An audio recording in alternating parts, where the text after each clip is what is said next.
Shankar Prasad sir, क्यों लगता है आपको, हालांकि इसका पहले जिक्र आलोक साय की तरफ से किया गया, लेकिन फिर भी मैं ये समझना चाहती हूँ, ये कहा जा रहा था कि इजराइल जब काउंटर अटैक करेगा तो इनके ऑयल रिजर्व्स को निशाना बना सकता है, जो इनके परमाणु ठिकाने उनको टारगेट बना सकता है, लेकिन वो अनटच्ड रहा। क्या ये वही वाली बात है कि इसके भी फेजेस में इसको करने की तैयारी इजराइल कर रहा है? बिल्कुल ठीक कह रही हैं आप। देखिए, आपने सुना होगा कि अमेरिका ने कितनी दफ़ा कहा कि इनके न्यूक्लियर फैसिलिटीज़ को, इनकी ऑयल इंडस्ट्री पर बम न करें, तो इन्होंने नहीं किया। लेकिन जो 100 फ्लाइट्स गई हैं, हम कह रहे हैं सिर्फ 2 ईरानी मरे हैं। ये बिल्कुल मेरे ख्याल से आपने तस्वीरें भी दिखाई किस तरह से बम के नुकसान हो रहा है। ज़्यादा हो तो इसकी डैमेज रिपोर्ट जब आएगी तब पता लगेगा, और शायद जी तो फिर पता लगेगा कि कितना नुकसान हुआ। सो असलियत में ये है कि कोई नहीं चाहता कि ये बड़ी लड़ाई में तब्दील हो। ना ईरान चाहता है, ना इजराइल चाहता है, और ना कि और वर्ल्ड के पावर रशिया चाहता है या अमेरिका चाहता है। उन्हें पता है कि इस किस्म अगर इसी तरीके से ईरान रिएक्ट करता रहा तो उसका वही हाल होगा जो कि लेबनान में हो रहा है, जो कि गाज़ा में हुआ है, और बिल्डिंगें गिरेंगी।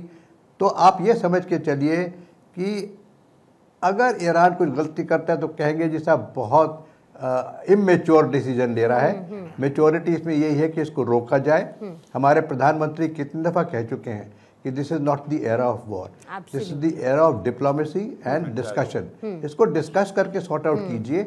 उनको वहाँ पे जब तक वो उनके प्रॉक्सीज करते रहेंगे तब तक तो इजराइल छोड़ेगा नहीं।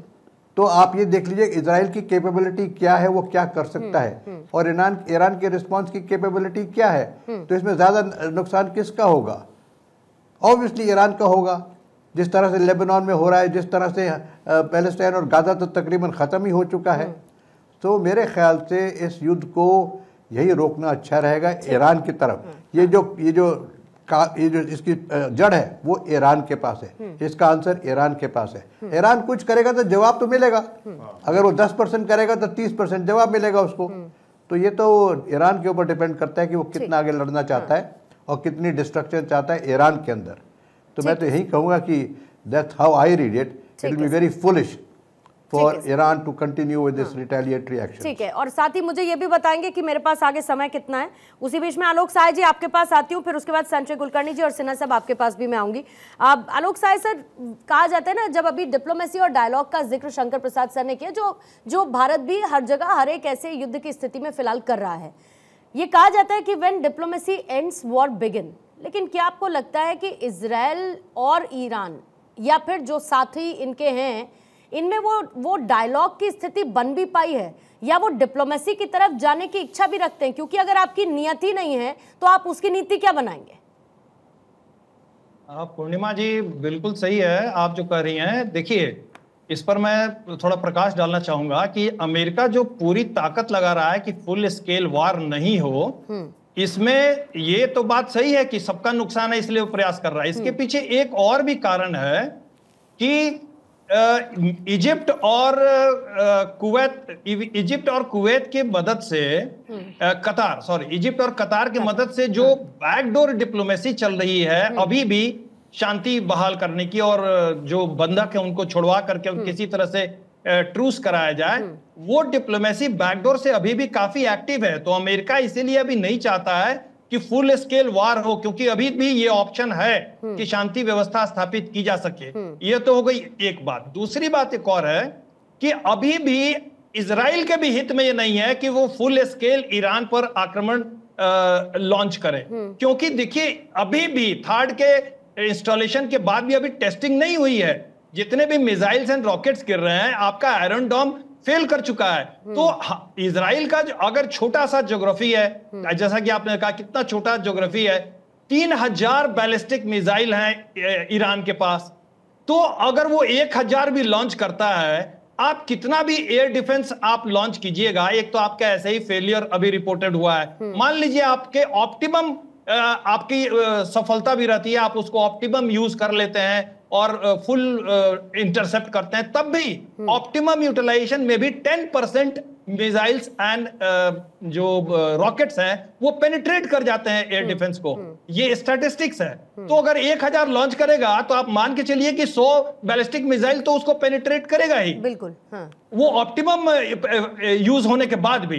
तो इजराइल अभी ऐसी स्थिति में नहीं है कि वह पूरी तरह अपने देश की रक्षा बैलिस्टिक मिसाइल्स के आक्रमण के विरुद्ध कर पाए। मुझे लगता है कि ये एक बहुत बड़ा कारण है इजराइल ने अभी फुल स्केल अटैक लॉन्च नहीं किया ईरान के प्रति। एक और बात मैं कहना चाहूंगा कि मुझे ऐसा लग रहा है कि ये अमेरिका का एक और डिप्लोमेसी है कि ईरान को इस तरफ ड्रॉ किया जाए। देखिए कि अब ईरान ट्रैप में है। वहां जिस तरह की रिलीजियस फ्रेंजी है खुमैनी के लीडरशिप में, तो दो बैकडोर डिप्लोमेसी अमेरिका का कोशिश कर रहा है कि वहां सत्ता परिवर्तन हो और वहां रिजिम चेंज हो जाए। लेकिन मुझे अभी ये बहुत ही फार फेच्ड इमेजिनेशन लग रहा है। कह रहे हैं क्योंकि आपने अमेरिका का जिक्र 2 बार आपने जो अपना स्टेटमेंट दिया उसमें 2 बार आपने अमेरिका का जिक्र किया। सिन्हा साहब, मैं एक्चुअली अमेरिका को समझना चाहती हूँ इस पर्सपेक्टिव से, क्योंकि हमने जितने भी वॉर्स देखे उसमें अमेरिका की फ्यूलिंग हमने देखी है, और जाहिर बात है कि अमेरिका और उसका हथियार बाजार किस तरीके का है और उसमें अपनी मोनोपोली अमेरिका किस तरीके से रखना चाहता है ये हम सब जानते हैं। तो अगर यहाँ पर सर कह रहे हैं कि भाई एक कौन सी तरीके की डिप्लोमेसी है ये अमेरिका की, जो ये कह रहा है कि अब ईरान हमला ना करे, लेकिन ये जानता है कि वो जानता है अमेरिका की ईरान रिटेलिएट करने की कोशिश तो करेगा। देखिए पूर्णिमा, मेरा आकलन थोड़ा डिफरेंट है। आज के दिन में अमेरिका ये देख रहा है, ठीक है, वो पहले घबराया हुआ था कि शायद नहीं कर पाए। जो वहां पर हुआ है आपके ट्रांस अटलांटिक एरिया में, खास करके यूक्रेन में, जहाँ पूरी परिस्थिति बदल गई। हाँ, शुरू में ये था ना कि पूरा विश्व का और सब लोग मानवता, इतने मर गए, इतने हो गए, शांति, इंडिया भी शांति उनती कुछ नहीं। देखिए चीजें चलती हैं तो रियलिटी है। किसी भी हालत, ये आप देख ली, Israel is in a very correct footing में है। वो इसको खत्म करेगा, नहीं तो फिर 15 साल 10 साल बाद उसको यही करना पड़ेगा जो इससे ज्यादा होगा। इस अपॉर्चुनिटी को छोड़ ही नहीं सकता। ये आप लेके चले, ये रिटेलिएशन कब हो सकेगा? सेकंड वेव, तीसरी वेव गया है ना। कोई तो कहता था उसके बाद 7 रिफ्यूलर है, कोई कहता था 2 रिफ्यूलर है, आ ही नहीं सकता। उसने पूरे के पूरे 241 कॉम्बिनेशन ऑफ 15, 16 एंड 35 एयरक्राफ्ट है। 100, अभी आप बता रहे हैं ना, 3 वेव्स में आए हैं, 3 घंटे की लड़ाई, एक भी लड़का, और कोई कहता है कि उसकी कैपेबिलिटी ही नहीं। और क्या कैपेबिलिटी दिखाए? कोई कहता था कुछ कर ही नहीं सकता। उसमें लेबनान को पूरी बर्बाद करके रख दिया उसने। देखिए आप लेके चले, हित में क्या है, अहित में क्या है, इसमें कुछ नहीं होता। हित तो यही है ना कि कुछ नहीं हो। हम कहें कि नहीं तो युद्ध नहीं है। हम तो बात, मैं अपने प्रधानमंत्री की बात बुला रहा हूँ, नॉट दे रहा हूँ, 21st सेंचुरी का, ठीक है, ये तीसरा दशक 100% आएगी। जो स्टैटिक है ये सब होगा। These are all the things part of the game. India has also fought the war in that.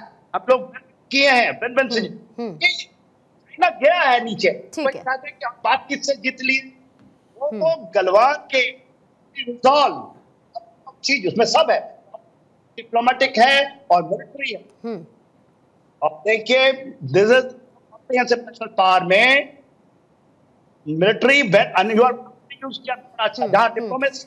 हाँ सिन्हा साहब, थोड़ा सा ना आपका एक्चुअली आवाज बीच बीच में थोड़ा सा ब्रेक हो रहा है, तो मैं आपकी बात को एक्चुअली पूरी तरह से समझना चाहती हूँ, लेकिन थोड़ा सा दिक्कत हो रही है। तो if you just allow me, मैं संजय सर से क्लोजिंग कमेंट भी लूँगी, क्योंकि अब मेरे पास समय भी खत्म हो गया। लेकिन संजय सर, सबसे बड़ी बात यह है कि आप चाहे, अगर आप एक पर्सपेक्टिव की बात है, एक सोच की बात है, आप इजराइल की बात करें तो वो ये कहता है कि हमें अपनी रक्षा का पूरा अधिकार है। यही बात फिर ईरान भी कहता है। वो ज़ानी शासन के बारे में बात करते हुए कहता है कि हम अपने सेल्फ डिफेंस के लिए लड़ रहे हैं। फिर वही हो जाता है कि सर्वाइवल ऑफ द फिटेस्ट वाली यहाँ पर बात है। तो फिर तो it is going to be continuing day and day after tomorrow. Then again ये रुकने वाली स्थिति तो नहीं पैदा हो रही है ना। अमेरिका के रोल को आप देखते हैं एज अ मीडिएटर कि वो इसमें कोई निष्कर्ष तक पहुंचा पाएगा कंट्रीज को? देखिएगा, ईरान के पास अभी it's a blessing in disguise. Why do I say it's a blessing in disguise? Because Iran की जो पॉपुलेशन है, 35% पॉपुलेशन उन्हें युद्ध नहीं देखा है, 35%। और इजराइल ने कहा हमला किया, तेहरान पे हमला किया, one of the most advance places of Iran. तो तेहरान के जो इतना जबरदस्त हमला जो हुआ है, जिसमें नुकसान हुआ है, जो ईरान की जो आबादी है वो खुद प्रेशर डालेगी कि आप क्या कर रहे हो, हमारे ऊपर इतने सालों से सैंक्शन लग रहे हैं, हम लोगों का हवा उठने में मुश्किल हो रहा है, और आप युद्ध करने के लिए चले, आपके जितने प्रॉक्सीज है वो नहीं खड़े हो पा रहे, अमेरिका के साथ आप लड़ने चले, ये जो पूरा जो मुल्ला है ये शायद हम लोगों को बर्बाद करने में तुले हुए हैं। तो ये जो इमेंसिपेटेड और एम्पावर्ड जो लोग हैं ईरान के अंदर, वो खुद रिवोल्ट करेंगे, रेजीम चेंज होगी। एक जल्दी से सर, क्योंकि समय मेरे पास एकदम एंड पे, मैं जल्दी से एक काउंटर क्वेश्चन और आप ही से ले रही हूं कि आप भारत पर इसका क्या इम्पैक्ट देख रहे हैं? क्योंकि इसका इम्पैक्ट तो पड़ेगा, इसमें कोई दो राय नहीं है, लेकिन किस तरीके का इम्पैक्ट आप देख रहे हैं?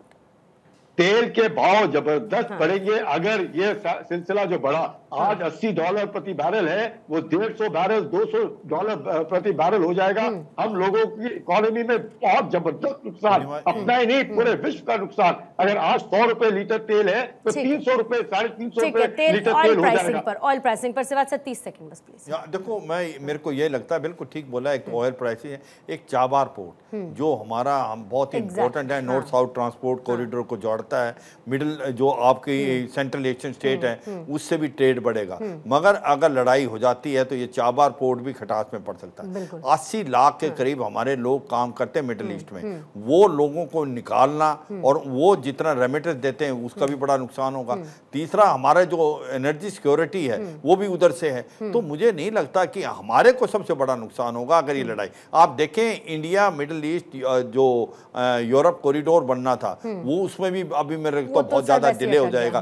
तो ये सच्चाई है कि इस लड़ाई से अगर नुकसान हुआ है तो भारत को ज्यादा हुआ है। और भारत के रिलेशनशिप ईरान से भी अच्छे हैं, इजराइल से भी। हम नहीं चाहते ये रिलेशनशिप खराब हो। ये एक ही तरीके से बच सकते हैं कि ज्यादा ये लड़ाई ना फैले, और जितनी जल्दी ये लड़ाई खत्म हो वो भारत के लिए। और उसमें बार बार भारत संदेश भी देता है कि भाई आप डिप्लोमेसी डायलॉग से हल निकालिए, युद्ध समाधान नहीं है किसी भी समस्या का।